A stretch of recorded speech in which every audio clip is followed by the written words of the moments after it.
Hello दोस्तों, welcome to software engineering channel. क्या हाल चाल है आप लोगों का। डॉट नेट 6 की सीरीज़ के अंदर आज के लेक्चर में हम ये देखेंगे कि डाटा को ट्रांसफ़र कैसे किया जाता है, डाटा ट्रांसफरिंग टेक्निक्स कौन कौन सी हैं। लेकिन ये डाटा ट्रांसफरिंग टेक्निक्स वो नहीं है कि आप मोबाइल से कंप्यूटर में या फिर कंप्यूटर से मोबाइल में जो डाटा ट्रांसफ़र कर रहे हैं। इसका मतलब ये है कि जब आप MVC फ्रेमवर्क में काम कर रहे होते हैं तो उस वक्त आपको बहुत दफ़ा कंट्रोलर्स की तरफ से जो आपके एक्शंस होते हैं, कंट्रोलर के अंदर एक्शंस जो आपके मौजूद होते हैं, उन एक्शंस के अंदर से आपको डाटा आपके व्यूज़ पे जो है मूव करना पड़ता है। और समटाइम व्यूज़ के ऊपर से दोबारा आपको कंट्रोलर और कंट्रोलर के अंदर किसी पर्टिकुलर एक्शन के अंदर डाटा आपको लेके आना पड़ता है। तो ये डाटा ट्रांसफ़र किस तरीके से आप कंट्रोलर के अंदर मौजूद एक्शन से व्यू तक लेके जाते हैं डाटा को, और कैसे आप व्यू से वापस एक्शन तक लेके आते हैं, ये डाटा ट्रांसफरिंग टेक्निक्स होती हैं। और दो पोर्शन है इसके अंदर।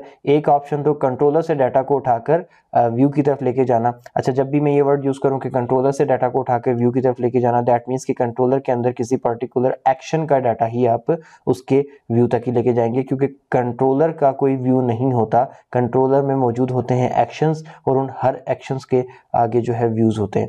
तो कंट्रोलर से डाटा उठा के किस तरीके से आप व्यू तक लेके जा सकते हैं, आज के लेक्चर में हम ये देखेंगे। और फिर आगे नेक्स्ट लेक्चर्स में हम जहाँ पे रेलेवेंट होगा वहाँ पे ये भी देखेंगे कि वापस व्यू से डाटा को आप किस तरीके से बैक साइड पे यानी कि कंट्रोलर की तरफ लेके आ सकते हैं। तो अभी हम आगे चलते हैं। वैसे तो आपके पास काफ़ी सारे तरीके हैं, आपके पास सेशन का भी तरीका है, आपके पास कुकीज़ भी हैं और बहुत सारे तरीके हैं। लेकिन फिर भी उन सब के अंदर से जो मोस्ट कॉमनली और मोस्ट फ्रिक्वेंटली जो प्रोग्रामर्स यूज़ कर रहे होते हैं आपके .NET 6 या फिर .NET प्लेटफॉर्म के ऊपर MVC फ्रेमवर्क में काम करते हुए, वो है व्यू डाटा, व्यू बैग और टैम्प डाटा। ये तीन डिफरेंट तरीके हैं जो कि मोस्ट कॉमनली यूज होते हैं MVC आर्किटेक्चर में, MVC फ्रेमवर्क में काम करते हुए। तो व्यू डाटा की बात करते हैं। ये सबसे पुराना तरीका है और अभी भी सबसे ज़्यादा तेज़ काम करने वाला तरीका है। और ये MVC का वर्जन 1 जब आया था उस वक्त इसकी सपोर्ट प्रोवाइड कर दी गई थी, और इस वक्त हम .NET 6 पे काम कर रहे हैं और जो .NET कोर की टेक्नोलॉजीज़ हैं उन सब के अंदर ही ये व्यू डाटा तकरीबन सपोर्टेड है। तो इसके बाद आपके पास आ जाता है व्यू बैग। इस व्यू बैग की जो सर्विसेज हैं वो .NET फ्रेमवर्क 4.0 से आपको दी गई थी, और ये MVC 3.0 पे भी काम करता है। लेकिन अगर आप 4.0 से पीछे वाले वर्जन्स के ऊपर जाएंगे और वहाँ पे व्यू बैग को चलाने की कोशिश करेंगे तो आपको व्यू बैग की सपोर्ट नहीं मिल सकेगी। इसके बाद आपके पास आ जाता है टैम्प डाटा, और टैम्प डाटा भी आपके पास जो डाटा है वो व्यू से कंट्रोलर से व्यू तक जो है डाटा को ले जाने के लिए इस्तेमाल हो रहा होता है आपका टैम्प डाटा का जो सिस्टम है। और ये आपको एक फीचर वो भी प्रोवाइड करता है कि आप एक एक्शन से दूसरे एक्शन तक भी डाटा को इसके थ्रू जो है लेके जा सकते हैं। और कंट्रोलर से एक कंट्रोलर के अंदर मौजूद दो जो एक्शन है उनमें से एक एक्शन से उठा के दूसरे एक्शन में भी आप डाटा लेके जा सकते हो, और कंट्रोलर के ऊपर से व्यू की तरफ भी आप डाटा को यूजिंग टैम्प डाटा जो है लेके जा सकते हो। अब ये बातें तो आपको आई थिंक सो क्लियर हो चुकी होंगी। जब एक ही काम करना है तो इस एक ही काम को करने के आपके पास तीन डिफरेंट मेथड्स क्यों हैं, एक व्यू डाटा का, दूसरा व्यू बैग का और तीसरा टैम्प डाटा का। इस टॉपिक की तरफ भी हम चलेंगे और हम देखेंगे। लेकिन उससे पहले जो है हम इनका प्रैक्टिकल यूजेज देखते हैं। और ये जो बातें मैथमेटिकली बताई हैं, मेरे ख्याल मैथमेटिकली इनका कोई वजूद नहीं होता जब तक हम इसको प्रैक्टिकल के साथ लिंक ना कर लें। तो हमारा जो प्रोजेक्ट था हम उसको खोलते हैं YouTube .NET 6 सीरीज़, और ये मैंने उसके ऊपर क्लिक कर दिया है। और प्रोजेक्ट मेरा लोड हो जाए तो हम किसी कंट्रोलर के एक्शंस में जाते हैं और वहाँ से फिर हम देखते हैं कि किस तरीके से उस कंट्रोलर के किसी एक्शन से आप उसके व्यू पे डाटा किस तरीके से भेज सकते हैं। और ये जो बातें हमने की हैं इनको प्रैक्टिकल करके देखते हैं। सबसे पहले मैं जाता हूँ कंट्रोलर के फोल्डर में, और कंट्रोलर के फोल्डर में हमारे पास एक ऑलरेडी मौजूद है होम कंट्रोलर के नाम से कंट्रोलर जो हमने बनाया हुआ है। ये थोड़ी सी लोडिंग हो रही है, मेरे प्रोजेक्ट में हो जाए तो मैं उसके बाद इसको ओपन करूँगा। ओके, अब मैंने होम कंट्रोलर पर डबल क्लिक किया है और ये मेरा होम कंट्रोलर ओपन हो गया है। अब देखें ये जो होम कंट्रोलर है इसके अंदर मेरे पास दो एक्शंस मौजूद हैं। पहला एक्शन जो है वो इंडेक्स का है, जबकि दूसरा एक्शन जो है वो वेलकम का है। दैट मीन्स के कंट्रोलर के अंदर ये जो दो एक्शन हैं, हर एक एक्शन का आगे एक व्यू भी होगा। हमने इंडेक्स का अगर व्यू देखना है कहाँ पर है तो हम कहाँ जाके देखेंगे, हम व्यूज़ के फोल्डर में जाएंगे और व्यूज़ के फोल्डर में हर कंट्रोलर के जो एक्शंस होते हैं उस कंट्रोलर के नाम के फोल्डर में होते हैं। तो हमारा होम कंट्रोलर था, तो यहाँ पे होम नाम का एक फोल्डर है, इसके अंदर जाएंगे तो इसके जो व्यूज़ हैं वो मिल जाएंगे। तो ये देखें, होम कंट्रोलर के इंडेक्स सेक्शन का व्यू ये पड़ा हुआ, इसी तरीके से होम कंट्रोलर के वेलकम एक्शन का व्यू ये पड़ा हुआ। ये चीज़ तो खैर मैं तकरीबन हर लेक्चर में ही आपको बताता चला आ रहा हूँ, अब तक तो आपको याद हो चुकी होगी। खैर अब हम करते ये हैं कि अब मैं ये चाहता हूँ कि मेरा जब भी ये इंडेक्स होम कंट्रोलर का इंडेक्स सेक्शन जब भी रन करे तो मैं कोई स्पेसिफिक डाटा जो है वो मैं यहाँ से सेंड करूँ, और उसके बाद ये जो इंडेक्स का व्यू है मैं इसके ऊपर इसको जाके शो करूँ। जैसे कि लेट्स से यहाँ पर मैं चाहता हूँ कि लिखा हुआ है welcome to software engineering channel, और उसके बाद यहाँ पर मैं कोई नाम सेंड करूँ, जिस बंदे को हम वेलकम करना चाहते हैं उसका नाम यहाँ पर आए, लेकिन वो नाम हम यहाँ डायरेक्ट नहीं लिखेंगे, हम यहाँ से इंडेक्स से सेंड करेंगे। तो ये काम हम किस तरीके से कर सकते हैं, इसको हम करके देखते हैं।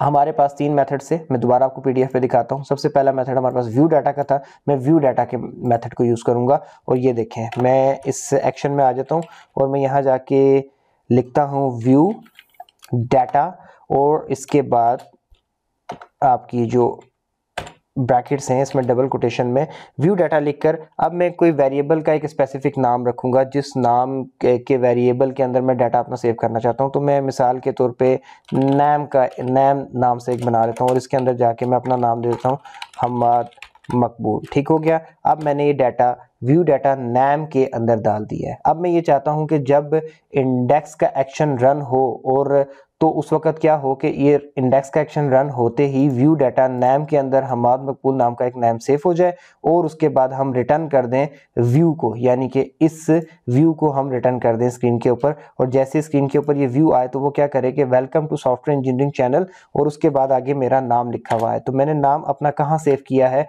मैंने अपना नाम सेव किया है व्यू डाटा के नैम वाले सेक्शन में। अब मैं यहाँ जाके ऐट लगाऊंगा, और उसके बाद मैं व्यू डाटा के इस फंक्शन को एक्सेस करके यहाँ पर जाकर इधर एग्जैक्टली वैसे ही नाम लिख दूंगा, दिस इज इट। तो होगा क्या, अब जब ये पेज रन करेगा तो वो नाम जो मैंने यहाँ से भेजा था वो यहाँ जाके मुझे रिसीव हो जाएगा और स्क्रीन पे नजर आ जाएगा। तो चलो मैं इसको रन करके देखता हूँ कि होता है या नहीं।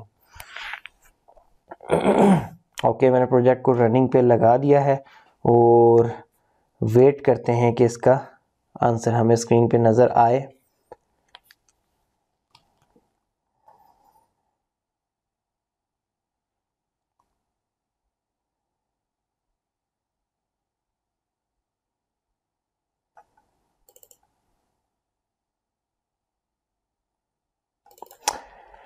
ये देखें, जब मैंने इसको प्रोजेक्ट को रन किया तो welcome to software engineering channel, और उसके आगे मेरा नाम आ गया हम्माद मकबूल, जबकि मैंने यहाँ पर HTML के अंदर अपना नाम लिखा नहीं था। यहाँ पे मैंने ऐट व्यू डाटा और उसके बाद नैम, यानी कि उस व्यू डाटा नैम वाले व्यू डाटा का खाली कॉल किया था, और उसके अंदर मैंने यहाँ इधर से डाटा सेव करवाया था, तो इसीलिए यहाँ से यहाँ तक पहुँचा है। अगर आप इसी तरीके से इसके बरस दूसरा तरीका आप यूज़ करना चाहें जो कि सेम यही काम करता है, और वो है व्यू बैक का, आप यहाँ पे जाके व्यू बैक लिखें और डॉट लगाकर यहाँ पर नाम लिख के ऐसे करके ओके, मैं यहाँ जाके इसमें लिख देता हूँ माय नाम, सॉरी यहाँ पे मैं डायरेक्ट लिख देता हूँ नेम ऑफ व्यू बैक, यानी कि अब जब ये मैसेज आएगा तो वहाँ पर इसका मतलब कि वो मैसेज आपको व्यू बैक से आ रहा है। अब ये व्यू बैक के थ्रू आप ऐसे डाटा सेव करेंगे, मैं ऊपर वाले को कमेंट कर रहा हूँ और यहाँ जाकर भी मैं व्यू बैक को ही कॉल करूँगा। और व्यू बैक को कॉल करने का तरीका क्या है, वही तरीका जो आपको बताया, ऐट लगा के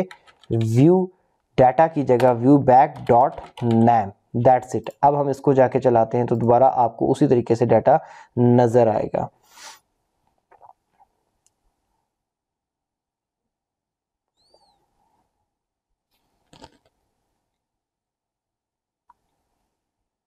ओके, हमारा प्रोजेक्ट लोड हो रहा है और उसके बाद हम देखते हैं हमें जो रिस्पांस स्क्रीन पे नज़र आता है उसकी एक दफ़ा टेस्टिंग कर लें, फिर हम आगे चलेंगे।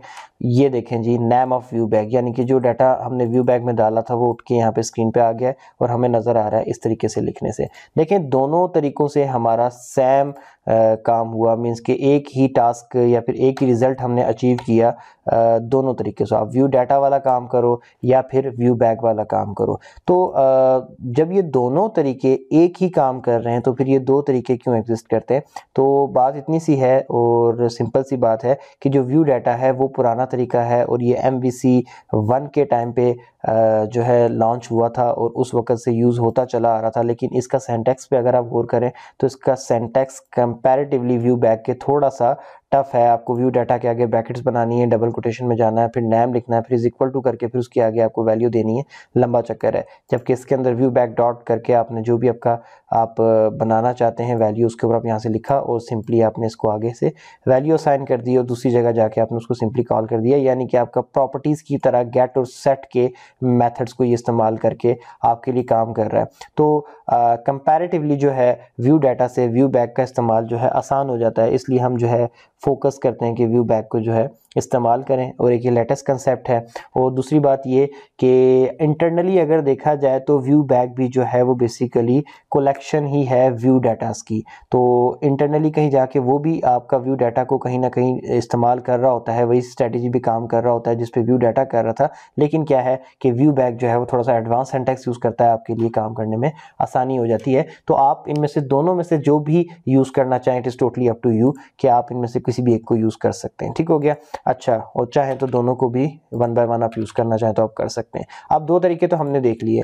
अब तीसरा तरीका एक और भी हमारे पास मौजूद है, हम उसकी तरफ चलते हैं। और वो तरीका जैसे कि मैंने आपको PDF के अंदर यहाँ दिखाया वो था टेम्प डाटा का तरीका। ठीक है, ये टेम्प डाटा का तरीका भी यही काम करता है जो कि अभी हमने किया। अब मैं इससे भी पहले काम करके आपको दिखाऊंगा और आपको आइडिया हो जाएगा कि तो बहुत ज़्यादा व्यू डाटा जिसके सिंटैक्स से मिलता जुलता है, बट स्टिल इसके अंदर कुछ चीज़ें हैं जो कि अलग हैं।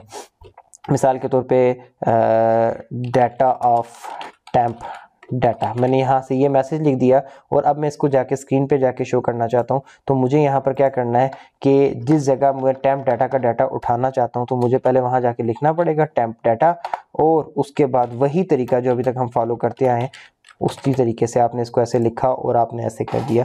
तो अब जब आप इसको रन करेंगे तो आपका जो टेम्प डाटा नेम के अंदर जो डाटा पड़ा हुआ है जो कि आपने इस इंडेक्स के एक्शन के थ्रू डाला था टेम्प डाटा नेम के अंदर, वो आपको स्क्रीन पे नज़र आ जाना चाहिए। तो जब ये प्रोजेक्ट लोड हो जाता है तो मैं आपको दिखाता हूँ। ये देखें डाटा ऑफ टेम्प डाटा यहाँ पे आ गया। अब अगेन वही सवाल पे मैं आके खड़ा हो जाऊंगा जिसका जवाब मैंने आपको थोड़ी देर पहले व्यू बैक और व्यू डाटा के लिए दिया था कि जब ये दोनों एक ही काम कर रहे हैं तो फिर ये दो क्यों हैं, अलग अलग, मतलब ये अलग अलग दो चीज़ें क्यों निकाली गई, ये एक ही क्यों नहीं काफ़ी थी? तो उसका जवाब मैंने आपको बता दिया था कि व्यू बैक एक एडवांस फॉर्म है और उसके सिंटैक्स में आसानी पैदा करती गई थी, लेकिन बैक एंड पे कहीं ना कहीं वो भी व्यू डाटा को इस्तेमाल कर रहा है। तो आप दोनों में से जो इस्तेमाल करना चाहें कर सकते हैं। अब यहाँ पर इनका तीसरा भी एक कंपटीटर आके खड़ा हो गया। तो जब वो दो अवेलेबल थे तो अगेन इसकी क्या ज़रूरत थी? पहली बात ये कि इसके जैसे नाम से ये बता रहा है कि ये टेम्परेरीली डाटा को स्टोर करने के लिए यूज़ हो रहा होता है। ये एडिशनली आपको ये ऑप्शन कहीं ना कहीं प्रोवाइड तो कर रहा है कि आप यहाँ से इसमें डाटा डाल के तो उसको इस कंट्रोलर के या फिर इस स्पेसिफिक एक्शन के व्यू में से जाके उसको एक्सेस कर सकते हैं। सेम लाइक जैसे आपने व्यू डाटा में यहाँ से एक्शन से डाटा डाला, उसके व्यू में जाके एक्सेस किया, व्यू बैक के एक्शन में डाटा डाला, एक्शन के अंदर से डाटा डाला और व्यू पे जाके एक्सेस किया। इसी तरीके से टेम्प डाटा भी आपको फैसिलिटी दे रहा है। लेकिन टेम्प डाटा की एक खास बात और भी है। सम टाइम आपको क्या होता है कि आप क्या करना चाह रहे होते हो कि आप एक एक्शन में से यानी किसी कंट्रोलर के एक एक्शन में से डाटा को डालना चाहते हो टेम्प डाटा में, मतलब किसी वेरिएबल में, और दूसरे एक्शन में से जाके आप उसको एक्सेस करना चाह रहे होते हो। तो ऐसी सिचुएशन में ये व्यू बैक वगैरह काम नहीं करते, व्यू डाटा वगैरह काम नहीं करते। ऐसी सिचुएशन में आपके पास जो है वो आपके पास व्यू टेम्प डाटा का ही ऑप्शन मौजूद होता है। मिसाल के तौर पे अब मैं क्या करता हूँ कि मैंने व्यू डाटा नैम में डाटा डाला था और मैंने उसको यहाँ जाके एक्सेस किया था तो मेरे पास नैम आ गया था। ऐसे मैंने व्यू बैक डॉट नैम में डाटा डाला था तो यहाँ एक्सेस किया था, आ गया था। अब मैं क्या करता हूँ कि अब मैं व्यू डाटा के ही यहाँ जाके एक स्ट्रिंग बना लेता हूँ, string name is equal to करके मैं व्यू डाटा ऐसे ब्रैकेट डॉट नैम, और इसके अंदर से मैं डाटा को एक्सेस करके और स्ट्रिंग में कन्वर्ट करके डालने की कोशिश करता हूँ नैम में। तो देखते हैं कि डाटा आता है या नहीं। हमने क्या किया है, अब हम जैसे ही हम इंडेक्स वाले पेज पे जाएंगे तो इंडेक्स वाला पेज क्या करेगा कि व्यू डाटा में भी कुछ डाटा डाल देगा, व्यू बैग में भी थोड़ा सा डाटा डाल देगा, टेम्प डाटा में भी थोड़ा सा डाटा डाल देगा। उसके बाद हम ये करेंगे कि हम वेलकम वाले पेज के ऊपर जो है एक्सेस लेंगे थ्रू URL, और जब वेलकम का एक्शन ट्रिगर होगा तो हम ये देखेंगे कि क्या हम व्यू डाटा नैम के डाटा को स्ट्रिंग में कन्वर्ट करके नैम वेरिएबल में डाटा को डाल पा रहे हैं या नहीं, डाटा यहाँ पे आ भी रहा है या नहीं। और इसके लिए हम यहाँ पे एक डिबगर लगा देते हैं ताकि हमारा प्रोजेक्ट यहाँ पे आके स्टॉप कर जाए और हम फिर इसके ऊपर क्लिक करके देख सकें कि नल वैल्यूज आई हैं, एरर आया है, या डाटा आया है, या क्या किस किस्म के हमारे पास मैसेजेस आए। तो अभी हम इसको रन करते हैं। तो आज हमें प्रोजेक्ट बार बार रोकना पड़ रहा है और रन करना पड़ रहा है। ये थोड़ा सा टाइम कंज्यूमिंग है, लेकिन लर्निंग के लिए ये लाजमी भी है। तो दोबारा से मैंने इसको रन कर लिया है प्रोजेक्ट को। अब देखते हैं। ओके, अब आप ये देखें कि जब ये हम इंडेक्स का पेज जब ये हमारा लोड हुआ तो दैट मीन्स कि इंडेक्स के एक्शन पे सबसे पहले हमारा प्रोग्राम गया होगा, यानी कि इस वाले एक्शन पे, और उसके बाद इसने व्यू डाटा नैम में ये डाटा डाला होगा, व्यू बैग नैम में ये डाटा डाला होगा, टेम्प डाटा नैम में ये डाटा डाला होगा। उसके बाद जाके फोर्थ लाइन में से इसने रिटर्न किया होगा व्यू को। कौन से व्यू को? जो कि व्यू के फोल्डर में अंदर आगे होम के फोल्डर में इंडेक्स के नाम से पड़ा हुआ है, यानी कि इस व्यू को। तो ये व्यू इसने रिटर्न किया तो ये हमारे सामने आ गया और ये बाकी ऊपर काम कर चुका है। अब जब हम जाकर वेलकम का पाथ, यानी कि वेलकम वाले व्यू का पाथ यहाँ पर देंगे तो एक्चुअली होगा क्या, ये देखें मैंने यहाँ पे वेलकम वाले व्यू का पाथ दे दिया। तो एक्चुअली होगा क्या कि जैसे ही मैं इस वेलकम के ऊपर क्लिक करूंगा तो पहले हम इस एक्शन पे जाएंगे, और ये एक्शन को असूलन ये करना चाहिए कि व्यू डाटा नैम के डाटा को स्ट्रिंग में कन्वर्ट करके स्ट्रिंग नैम वाले वेरिएबल में डाले, उसके बाद जाके वेलकम नाम का जो व्यू है उसको रिटर्न करे। लेकिन ये ऐसा व्यू तक जाएगा नहीं, क्योंकि हमने डिबगर लगाकर इसको रोक दिया है रिटर्न व्यू वाली एक लाइन पहले ही। तो मैंने यहाँ पे होम पेज व्यू तक इसको सिलेक्ट करके अब इंटर का बटन दबा दिया है, तो देखें यहाँ पर आके रुक गया। अब मैं इसके अंदर जाके देखता हूँ क्या इसमें कोई डाटा आया है या नहीं आया। तो मैं आपके सामने इसको सिलेक्ट करता हूँ इस तरीके से करके, यहाँ पे भी आपके सामने रिजल्ट आएगा। ये है हमारा सारा का सारा व्यू डाटा, और मैं इस व्यू डाटा में जब इसको ओपन करता हूँ तो ये देख लें काउंट 0 है और किसी किस्म का कोई डाटा इसके अंदर नहीं आया। ठीक है, प्रॉपर्टी नेम भी नल है, यानी कि इसमें कोई डाटा नहीं आ सका। क्यों? क्योंकि व्यू डाटा ये अलाउ नहीं करता कि एक कंट्रोलर के एक एक्शन से उठाकर एक एक्शन से डाटा इसमें डाल दिया जाए और उसी डाटा को दूसरे एक्शन में जाके निकाल लिया जाए। ये चीज़ आपको व्यू डाटा नहीं करने देता, जबकि इसके बरक्स जो है टेम्प डाटा वो आपको ये काम करना की इजाज़त देता है। अब हम उसको देख लेते हैं कि वो किस तरीके से इजाज़त देता है। इसी तरीके से हम उसको भी टेस्ट करेंगे।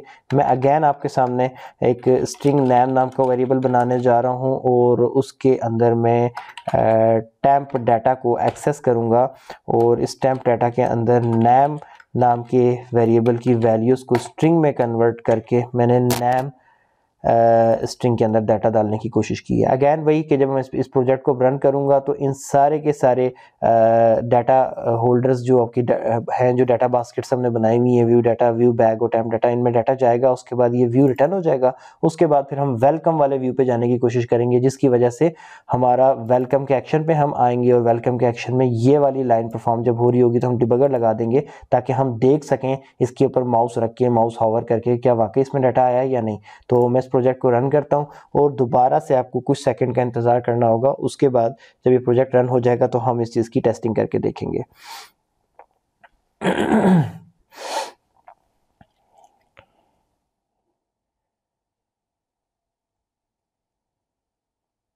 ओके, सो ये प्रोजेक्ट तो रन हो चुका है। अब मैं वेलकम वाले एक्शन को परफॉर्म करवाने के लिए मैंने बटन दबाया वेलकम का लिंक सेलेक्ट करके। तो अब यहाँ पर अगर हम जाएं और यहाँ पे इसके ऊपर अगर मैं इस पे ऐसे करके टेम्प डाटा के ऊपर ऐसे करके जाता हूँ तो हम देखते हैं कि क्या इसमें डाटा आया है या नहीं। बाय रूल तो इसमें डाटा आ जाना चाहिए।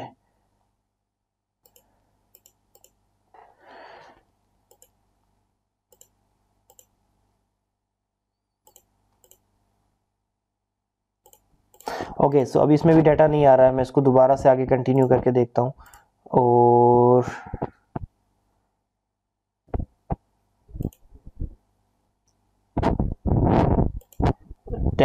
डाटा के नेम वाले वेरिएबल के ऊपर स्पेसिफिकली हम जाकर देखते हैं कि इसमें डाटा है या नहीं है। ओके, इसमें भी डाटा नहीं आया। मैं इसको ज़रा स्टॉप करता हूँ और मैं दोबारा ये ऊपर वाली जब बाकी चीज़ें कमेंट करके दोबारा सिस्टम डाटा को रन करके इसके अंदर से डाटा को उठाने की कोशिश करता हूँ।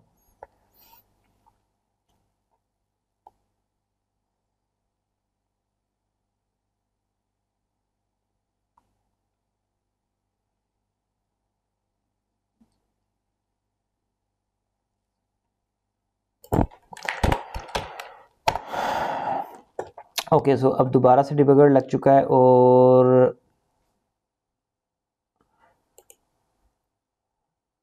अगेन डाटा नहीं आ रहा है, जबकि इसको आ जाना चाहिए बाय रूल। यहाँ से हम इसको चेक करते हैं कि इसके अंदर जो डाटा है वो कॉपी भी हो रहा है या नहीं हो रहा। ओके, होल्ड ऑन, मैंने यहाँ पर इस डाटा को शो करवाया हुआ है और इसको मैं यहाँ से रिमूव करता हूँ पहले, और अब दोबारा से मैं इसको रन करता हूँ।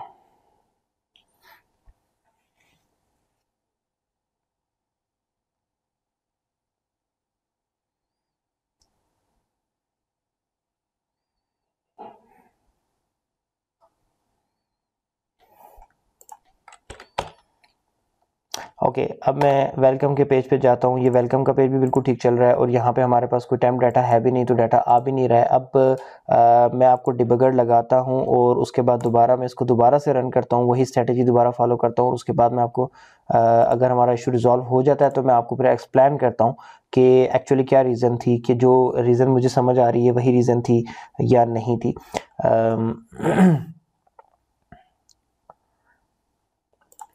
ओके, अब मैं यहाँ से वेलकम वाले पेज के ऊपर जाता हूँ और यहाँ पे ट्रिगर हो गया है।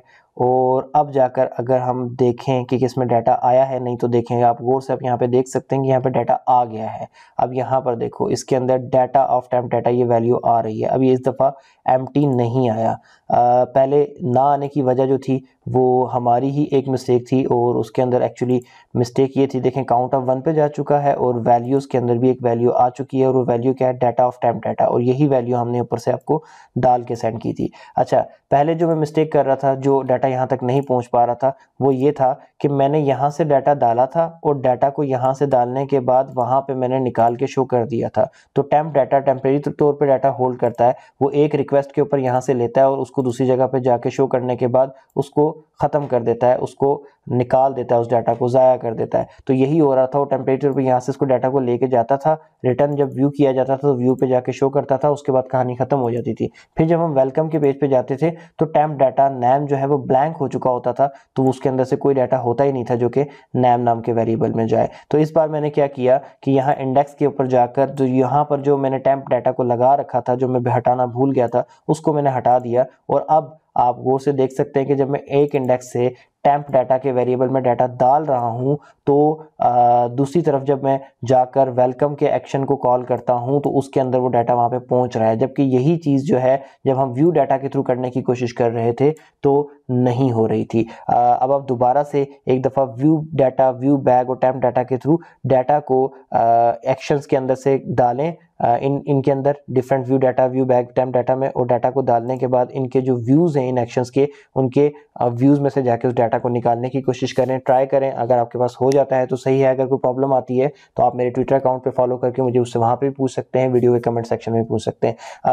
तो इस वीडियो के अंदर जो कुछ भी मैं कर रहा होता हूँ, किसी किस्म की इसमें कोई एडिटिंग नहीं होती, सब जो है लाइव आपके सामने आ रहा होता है। जो एरर्स होते हैं मैं आपके सामने डील करता हूँ, जो वजूहात होती हैं मैं आपको यहीं पे सामने बताता हूँ कि किस वजह से क्या प्रॉब्लम आई, ताकि आपकी रियल टाइम पे लर्निंग हो सके। इन चीज़ों से थोड़ी सी वीडियोस लेंथी तो हो जाती है, लेकिन सारे एक्सपीरियंस आपके सामने हो रहे होते हैं, सारे एक्सपेरिमेंट आपके सामने हो रहे होते हैं, तो आप इससे सीखते ज़्यादा हैं। तो अभी इस वीडियो को मैं एंड करता हूँ। अगर अच्छी लगी हो तो प्लीज़ लाइक करके चैनल को सब्सक्राइब करें। दोबारा मिलते हैं नेक्स्ट लेक्चर में, तब तक के लिए अल्लाह हाफिज़।